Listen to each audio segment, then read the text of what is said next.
Eu gostaria de pedir que os irmãos abrissem suas Bíblias no Evangelho de João, capítulo 13.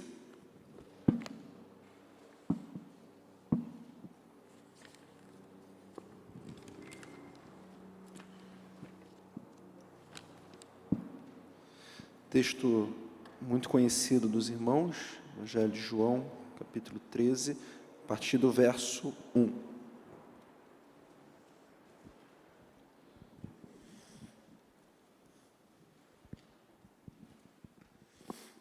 Diz assim a palavra do Senhor. Antes da festa da Páscoa, sabendo Jesus que havia chegado sua hora de passar deste mundo para o Pai, e tendo amado os seus que estavam no mundo, amou-os até o fim. Enquanto jantavam, o diabo já havia posto no coração de Judas, filho de Simão Iscariote, que traísse Jesus. Sabendo que o Pai lhe entregara tudo nas mãos e que viera de Deus e para Deus estava voltando, Jesus levantou-se da mesa, tirou o manto e, pegando uma toalha, colocou-a em volta da cintura. Em seguida, colocou água em uma bacia e começou a lavar os pés dos discípulos e a enxugá-los com a toalha que trazia em volta da cintura. Aproximando-se de Simão, Pedro, este lhe disse: Senhor, tu lavarás os meus pés? Jesus lhe respondeu: agora não compreendes o que eu faço, mas depois entenderás. Respondeu-lhe Pedro: nunca lavarás meus pés. Disse-lhe Jesus: se eu não te lavar, não terás parte comigo. Então Simão Pedro lhe disse: Senhor, não laves somente os pés, mas também as mãos e a cabeça. Jesus lhe respondeu: quem já se banhou precisa lavar apenas os pés, pois no mais está todo limpo. Vós estáis limpos, mas nem todos, pois ele sabia quem iria traí-lo, por isso disse que nem todos estavam limpos. Tendo-lhes lavado os pés, tomou um manto, voltou a sentar-se à mesa e perguntou-lhes: entendeis o que vos fiz? Vós me chamais mestre e senhor, e fazeis bem, pois eu sou. Se eu, senhor e mestre, lavei os vossos pés, também deveis lavar os pés uns dos outros, pois eu vos dei exemplo para que façais também o mesmo. Em verdade, verdade vos digo, o escravo não é maior que seu senhor, nem o mensageiro é maior que aquele que o enviou. Se de fato sabeis essas coisas, sereis bem-aventurados se as praticardes. Pai, está aqui a tua palavra, está aqui o teu servo, está aqui o teu povo. Que a instrumentalidade do teu Santo Espírito trabalhe em nossas vidas, que cada um de nós saia daqui mais semelhante a teu Filho amado, nosso Senhor e Salvador Jesus Cristo, e que tudo que ocorrer aqui seja para a honra e glória do teu santo e bendito nome, que tudo que for falado aqui não provenha de homem, mas sim do Senhor. E em nome de Cristo Jesus que oramos e agradecemos. Amém.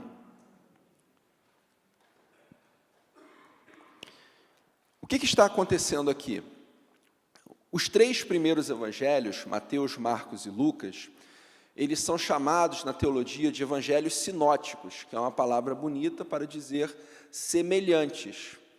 E, de fato, boa parte dos versículos de Marcos estão em Mateus, existem milagres de Mateus que estão em Lucas, poucos são os milagres que só estão ou em Mateus, ou em Marcos, ou em Lucas. Mas o Evangelho de João é diferente. O Evangelho de João, alguns entendem que foi escrito próximo ao ano 100, já no fim da vida. Ele já conhecia, muito provavelmente, os Evangelhos de Mateus, Marcos e Lucas. Então, ele escreve um evangelho completamente diferente dos outros. Logo, o Evangelho de João ele é um evangelho atípico.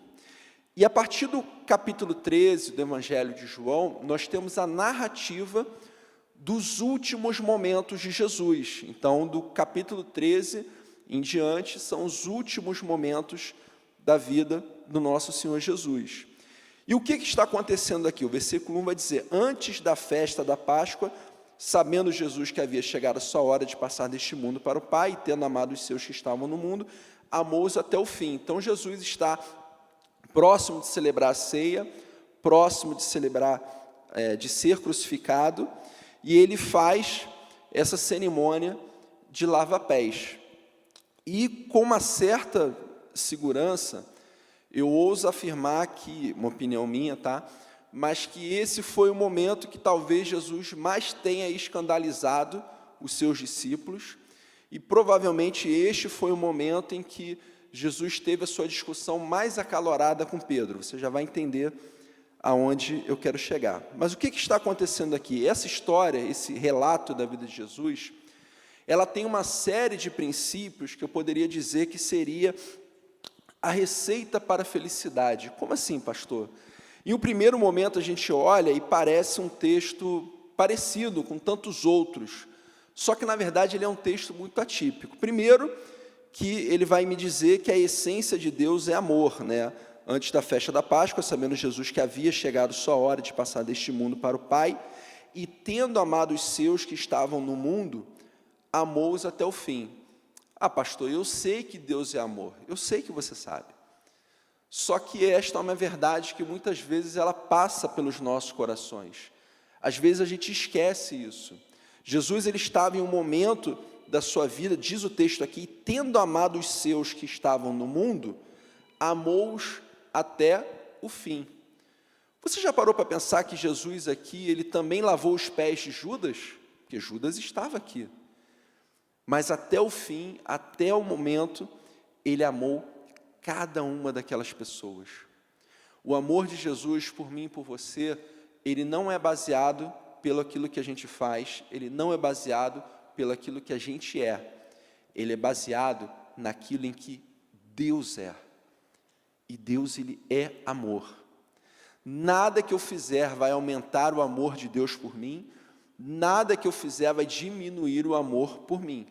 Lógico, se eu vivo uma vida de santidade, eu agrado a Deus, se eu vivo uma vida de pecado, eu desagrado a Deus, mas o amor de Deus por mim, esse não muda. Então, a primeira coisa, que a essência de Deus é amor. A segunda, Jesus, ele sabia quem ele era, versículo 3, sabendo que o Pai lhe entregara tudo nas mãos e que viera de Deus e para Deus estava voltando. Então, Jesus, ele sabia quem era. Jesus, ele era o Filho de Deus, ele era Deus, e ele é Deus, ele está vivo, sentado à direita de Deus. E você e eu, como cristãos, a palavra de cristão é muito interessante, né? Ela vem de Christianoi, do grego, que significa pequeno Cristo. Nós precisamos saber quem somos. Quem somos? Somos as pessoas que se esforçam para cada vez mais amar. Amar quem? Amar a Deus acima de todas e amar o próximo como a mim mesmo. Porque da mesma forma que Jesus sabia quem ele era, você e eu, em Cristo Jesus, nós também podemos saber quem nós somos. E ao saber quem nós somos, nós podemos viver de acordo com a vontade de Deus. Só que é muito interessante que, em alguns momentos da nossa vida, a verdade de Deus, ela nos escandaliza. Como assim, pastor? É verdade. Porque amar e perdoar a todos não é uma tarefa fácil. Versículos 4 e 5, né, a verdade de Deus, ela nos escandaliza, diz o seguinte: Jesus levantou-se da mesa, tirou o manto e, pegando uma toalha, colocou em volta da cintura. Em seguida, colocou água em uma bacia e começou a lavar os pés dos discípulos e a enxugá-los com a toalha que trazia em volta da cintura. Isso aqui é muito forte, isso aqui é muito impactante. Os discípulos, eles ficaram... Por quê? Porque na antiguidade, no século I aqui, no contexto judaico, os judeus, eles tinham dois tipos de escravos. Os judeus, eles dividiam a humanidade em dois tipos de pessoas: os outros judeus e os gentios. E um judeu, ele poderia ter um escravo judeu e ter um escravo gentio, porque nessa época, escravidão era algo onde qualquer um poderia cair.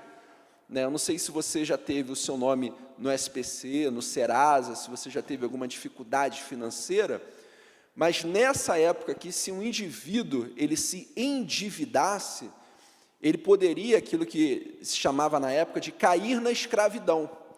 Então, ser escravo era o maior medo que as pessoas tinham pavor disso, e era algo que poderia acontecer com qualquer um. Às vezes, uma pessoa rica, ela fez um mau negócio, ela está endividada, então ela teria que ser vendida para pagar as custas da sua dívida. E dentro dessa questão do escravo judeu e do escravo gentio, isso eu estou falando de um senhor judeu, de um Kyrios, de alguém que é dono de escravos, judeu, existem ordens que ele não fazia para um escravo judeu.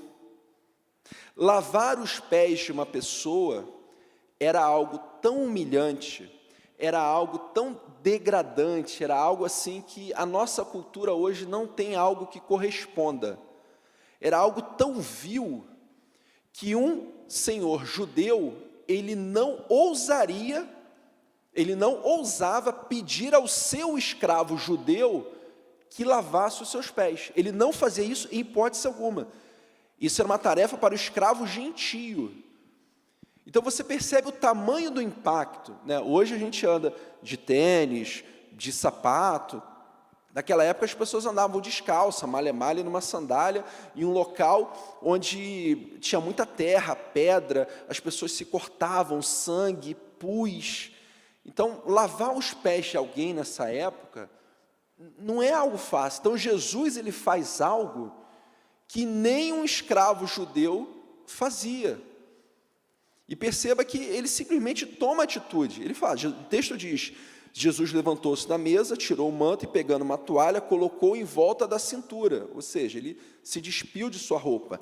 Em seguida, colocou água em uma bacia e começou a lavar os pés dos discípulos e a enxugá-los com a toalha que trazia em volta da sua cintura. Não há nenhum ato da cultura da época maior em relação à humildade do que esse. Jesus ele faz algo impensável nas mãos em relação aos discípulos. Só que o que acontece? Nem sempre entendemos a dinâmica do relacionamento com Deus. Versículos 6 e 8. Aproximando-se de Simão, Pedro, este lhe disse, Senhor, tu lavarás os meus pés? Jesus respondeu, agora não compreendes o que faço, mas depois entenderás. Respondeu-lhe Pedro, nunca lavarás meus pés. Disse-lhe Jesus, se eu não te lavar, não terás parte comigo.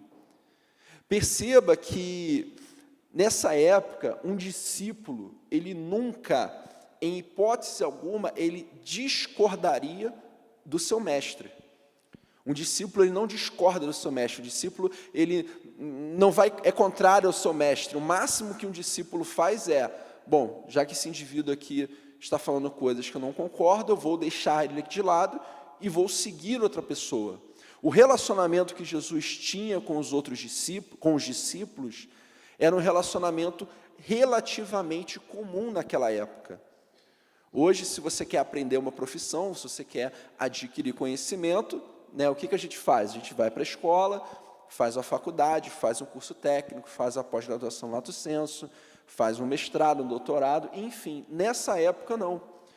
Para que um indivíduo adquirisse conhecimento, ele tinha uma situação financeira muito boa, e aí ele iria fazer algum curso, alguma escola, algo nesse sentido, ou para a gigantesca maioria da população, ele ia se ligar a alguém que ele entendia, que era um sábio, que era um estudioso, para aprender daquela pessoa. Por isso que lá em Atos, quando o apóstolo Paulo ele chega numa casa, ele está ensinando lá, né, Eutico não quer ir embora, e ele dorme e cai, e morre. E Paulo depois vai lá e ressuscita. Por quê? Porque aprender algo era algo raro. Então o discípulo, ele jamais, em hipótese alguma, discordaria do seu mestre. Por isso que quando, o versículo 6, eu fico imaginando a cena dos discípulos sentados assim, né, reclinados, e Jesus lavando os pés de um, lava de outro, lava de terceiro.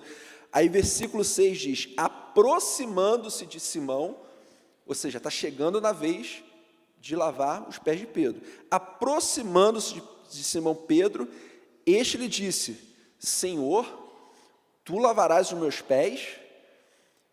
Eu acho interessante que Pedro, muitas vezes, ele fala aquilo que provavelmente todo mundo estava pensando, mas ninguém tinha coragem de dizer.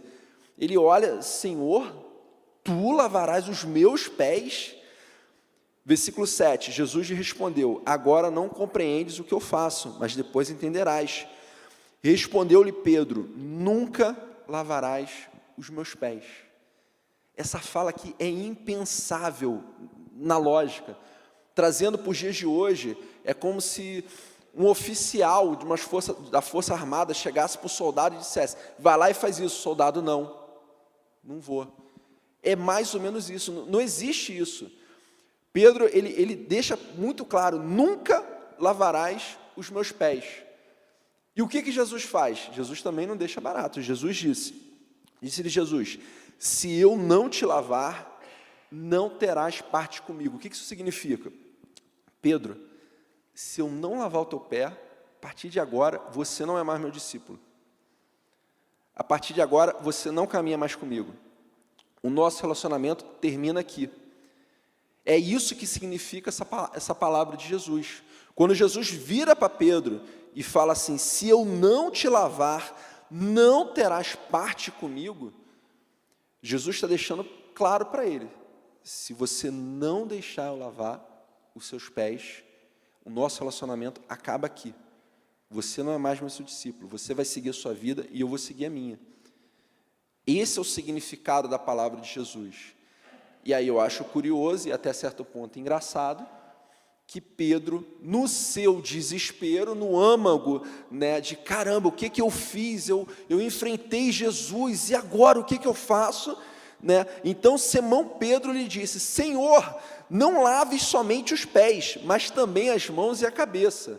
Né? Eu fico imaginando que essa cena deve ter sido um tanto quanto engraçada. Né? Porque você já parou para pensar? Jesus vai lavar o pé dele. Ele, não, o senhor não vai lavar. Aí Jesus fala, se eu não lavar, nosso relacionamento acaba aqui. Você segue sua vida, eu sigo a minha.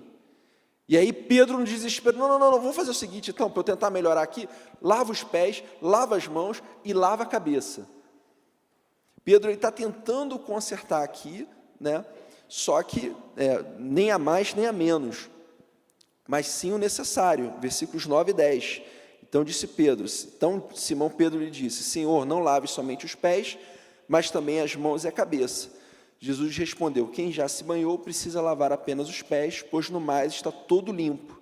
Vós estáis limpos, mas nem todos. Os irmãos conseguem entender a profundidade de tudo isso que está acontecendo? Um texto que a gente olha e, lavou o pé, não quis, mas ele tem muita coisa, é um texto extremamente profundo. E o texto continua, versículos 12 a 14. Tendo-lhes lavado os pés, tomou o manto, voltou a sentar-se à mesa e perguntou-lhes, entendei o que vos fiz? Vós me chamais mestre e senhor, e fazeis bem, pois eu sou. Se eu, senhor e mestre, lavei os vossos pés, também deveis lavar os pés uns dos outros. Você e eu somos chamados para servir a Deus, mas para servirmos uns aos outros. Pastor, como que eu vou servir ao meu irmão, a um amigo, ao meu pastor, à minha igreja, ao meu empregado, ao meu patrão? Como que eu sirvo? Eu sirvo com a minha vida. Eu sirvo da maneira que eu posso. Eu sirvo com o meu dom, com o meu talento, com a minha capacidade. Eu sirvo com aquilo que o Espírito Santo fala ao meu coração. Porque às vezes a gente está em uma situação, alguém nos pede algo, às vezes nem chega a pedir, e o Espírito Santo incomoda a gente, ajuda essa pessoa, faz isso, abençoa essa pessoa dessa maneira. Ser cristão é agir como Cristo, e agir como Cristo é lavarmos os pés uns dos outros. Jesus lavou os pés uns dos outros de forma literal, mas você e eu fazemos isso de forma figurada, do jeito que nós podemos, da maneira que está ao nosso alcance. Eu lembro que, certa vez, em uma das igrejas pelas quais eu passei, uma jovem com uma situação financeira muito complicada engravidou. E aí o que aconteceu? Um irmão da igreja bateu nas costas dela, fica tranquilo, eu pago todos os exames, médico, parto, não se preocupa com isso. Era a maneira como ele poderia. E aí eu te pergunto, aliás, eu falo para você, eu insto a você a se fazer a seguinte pergunta: de que maneira eu posso servir os outros? De que maneira eu posso lavar os pés dos outros? Porque isso é ser cristão. Existe um filme, se eu não me engano, acho que ele é da década de 90, chamado, eu acho que é A Jornada, não tenho certeza, é um filme cristão, e tem uma cena dele que eu nunca esqueci, que um cara vai evangelizar o outro, e ele fala assim, poxa, vem para a minha igreja. E ele começa a falar, ó, minha igreja tem isso, tem jogo de basquete todo sábado, tem não sei o quê. Ele fala um monte de coisa, fala de tudo, menos de Jesus, menos de arrependimento de pecado, menos do que de santidade. Nós vivemos um tempo, irmãos, onde muitas vezes as pessoas se fazem a seguinte pergunta, tá, se eu for para essa igreja, o que eu ganho? Não é verdade? Muitos se fazem, se eu for para essa igreja, se eu for para esse local, se eu servir esse Deus, o que eu ganho? Quando, na verdade, a lógica bíblica qual é? Que Deus, Ele é amor. E por me amar, Ele me deu a vida eterna, Ele me deu a capacidade de ser seu filho. E agora, por amor a Ele, me tornando cada vez mais semelhante a Cristo, e essa é a minha oração diária, cada dia eu preciso me tornar mais parecido com Cristo de alguma forma, nem que seja 1 milímetro, eu vou servir aqueles que estão ao meu redor. E o texto, caminhando para a conclusão, versículo 17. Se de fato sabeis essas coisas, sereis bem-aventurados se as praticardes. Perceba que é uma afirmação de Jesus que tem 2 sis, porque ele fala, se de fato sabeis essas coisas. Então Jesus olha para os discípulos e fala assim, vocês realmente entenderam o que aconteceu aqui? Vocês realmente entenderam a magnitude, o tamanho daquilo que eu fiz a vocês, e eu estou instando vocês a também fazer isso? É a primeira coisa que Jesus fala, se de fato sabeis essas coisas. Nós precisamos ter conhecimento, nós precisamos aprender. Ser cristão é cada vez mais conhecer a Cristo. A maioria das heresias, desde a antiguidade até os dias de hoje, elas têm 70%, 80%, às vezes 90% de verdade e 10% de mentira. E aí aquele que não conhece, infelizmente, acaba caindo. Então Jesus, ele falou, se de fato sabeis essas coisas, sereis bem-aventurados se as praticardes. A expressão bem-aventurados também pode ser traduzida como serão felizes. Sereis bem-aventurados, serão felizes se as praticardes. E o que é prática? Prática é aquilo que eu faço todo dia. Todo dia eu escovo os dentes, todo dia eu tomo banho, todo dia eu almoço. É aquela prática diária. Por isso Jesus, com a sua vida, Ele me mostra como eu devo viver. Jesus, Ele dá o exemplo, Ele faz o inimaginável naquela época, para que você e eu tivéssemos a oportunidade de viver de acordo com a sua vontade. E aí eu te pergunto nessa noite, meu querido irmão, minha querida irmã, você de fato quer ser feliz? Quer experimentar a felicidade verdadeira? Porque a felicidade verdadeira é essa, é viver como Cristo.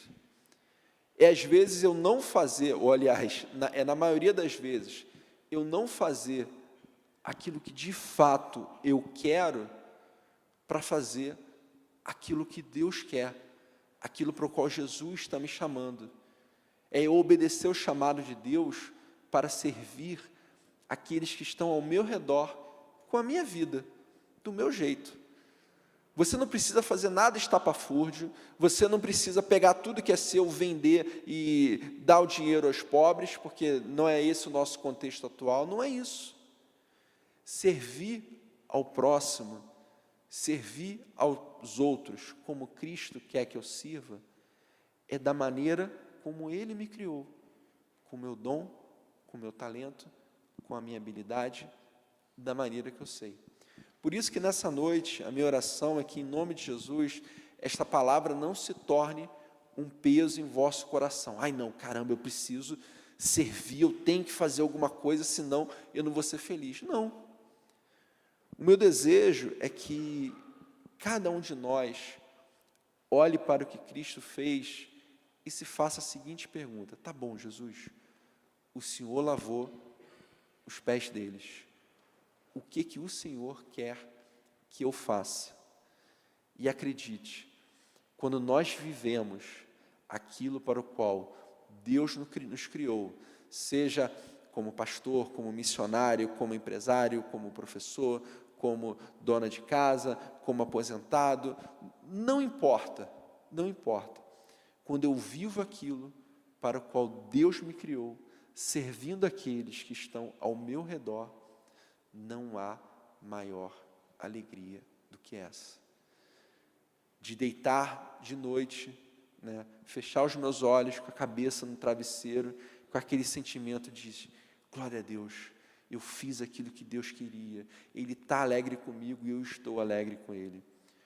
Por isso, nessa noite, o meu desejo é que cada um de nós, de uma forma muito clara, de uma forma muito sincera, abra o seu coração para Deus, dizendo: Deus, como eu posso te servir? Como o Senhor quer me usar?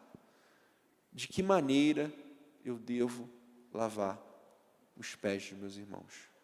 Feche seus olhos, em nome de Jesus. Pai, que em nome de Jesus, ó Deus, o Senhor nos dê a força, a capacidade, o conhecimento de vivermos de acordo com a Tua vontade. Ajuda-nos, ó Deus, a lavar os pés daqueles que estão ao nosso redor. Ajuda-nos, ó Deus, a sermos um reflexo da Tua vontade. Ajuda-nos, ó Deus, para que cada um de nós se torne a cada dia mais semelhante ao Teu Filho amado, nosso Senhor e Salvador Jesus Cristo. Se conosco, Deus, e obrigado por tudo. Abençoe nossas vidas e ajude-nos a viver para a Tua glória. É o que te peço e te agradeço em nome, por amor de Jesus. Amém.